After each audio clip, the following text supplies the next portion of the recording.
आज हम लोग कक्षा 10 हिंदी काव्य तुलसीदास जी का जो है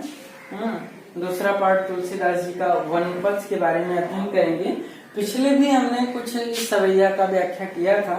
शेष बचे हुए हैं जिसकी व्याख्या हम आज करेंगे।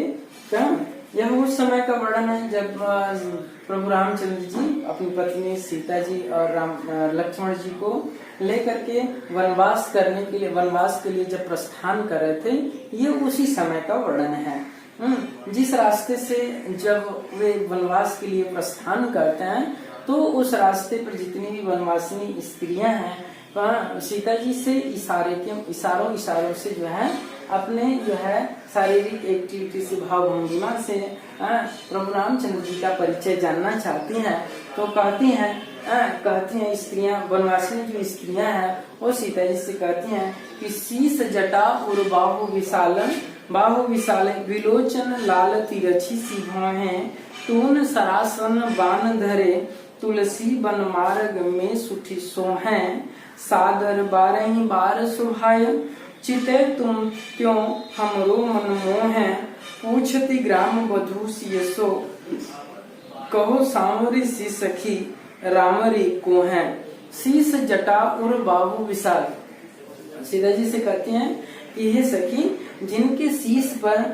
बड़ी बड़ी जटाएं हैं, जिनके हृदय और भुजाएं विशाल है, जिनकी निगाहें एकदम लाल लाल कटाक्ष तिरछी सी भावें हैं, कटाक्ष नुकीले हैं, तून सरासन बाण धरे और तर्कस में अपने बाणों को धारण किए हुए तुलसीदास जी कहते हैं कि जो तर्कस में तुलसीदास जी कहते हैं कि वनवासिनी स्त्रियां कहती हैं कि अपने तर्कस में बाण को धारण करके सुशोभित होते हुए वन मार्ग में सुठी सोए। वन मार्ग का मतलब इस वन के रास्ते पर जो इस तरह से सुंदर दिखाई दे रहे हैं। सादर 12 बार सुभाए, सादर अत्यंत आदर के साथ ये बार बार अपने ये स्वभाव से तुम क्यों हमरो मन मोहे, ये जो अपने स्वभाव से हमारे मन को अपनी ओर केंद्रित कर रहे हैं, आकर्षित कर रहे हैं,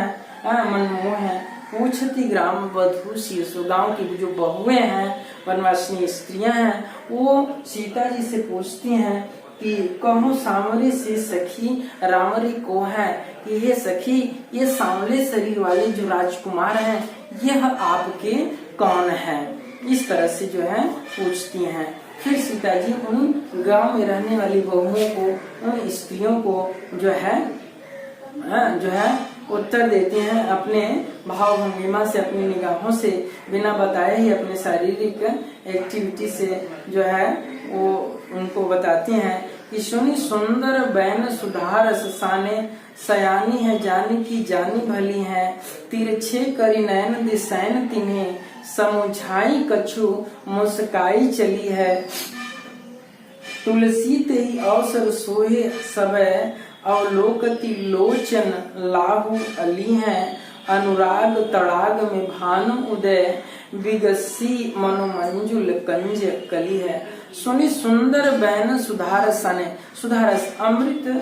सुधा का मतलब अमृत रूपी रस से सनी हुई जब सुंदर उन वनवासिनी स्त्रियों की जब इन सुंदर बातों को सुनती हैं तो सयानी है जानी की जानी भली, तो जो चतुर सीता जी, बुद्धिमान जो सीता जी हैं, वह जाने की जानी भली, उनकी मन की भावनाओं को जान जाती हैं, जाने की जानी भली है। तिरछे करी नयन दिसैन तिन्हें, अपनी निगाहों को प्रभु राम की तरफ तिरछा करके वो स्वयं अपने को इशारा करके उन्हें अपना पति के रूप में इंगित करते हैं। कहते हैं तिरछे करी नयन दिसैन तिन्हें, समुझाई कछु मुस्काई, अपने पति की तरफ, पति होने का इशारा करके, इस बात को समझा करके और मुस्कुराते हुए वो क्या करते हैं, आगे बढ़ जाती हैं, मुस्काई चली है। तुलसी ते ही अवसर सोहे सर्वे, तुलसीदास जी कहते हैं कि वह जो अवसर था, वह बताने का जो अवसर था, समझाने का जो अवसर था, वह इस तरह से सुशोभित हो रहा था कि अवलोकति लोचन लाहु अली है। जिस तरह से अवलोकति लोचन लाहु अली है, जैसे मानो अली का मतलब भ्रमर भ्रमर जो है कमल को देख रहा हो, उस तरह से सब लोगों की निगाहें उस सुंदर सौंदर्य को देख रही हो। अनुराग तड़ाग में भानु उदय, मानो अनुराग तड़ाग में, प्रेम रूपी तालाब में मानो भानु उदय, सूर्य के उदय होने पर मानो ऐसा प्रतीत होता है, मानो मंजुल कंज कली है, मानो जिस तरह से कमल विकसित हो जाते हैं उसी तरह से सब लोगों की जो निगाहें हैं उस तरह से उनके ऊपर केंद्रित हो जाती थी। तो ये आप लोगों का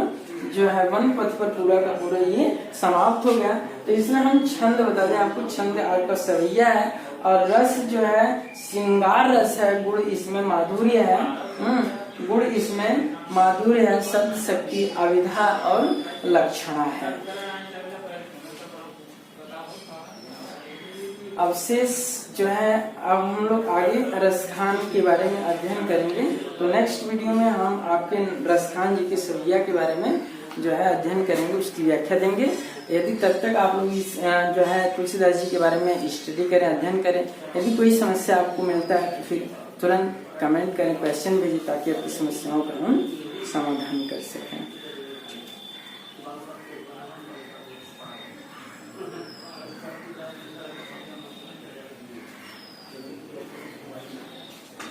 पावर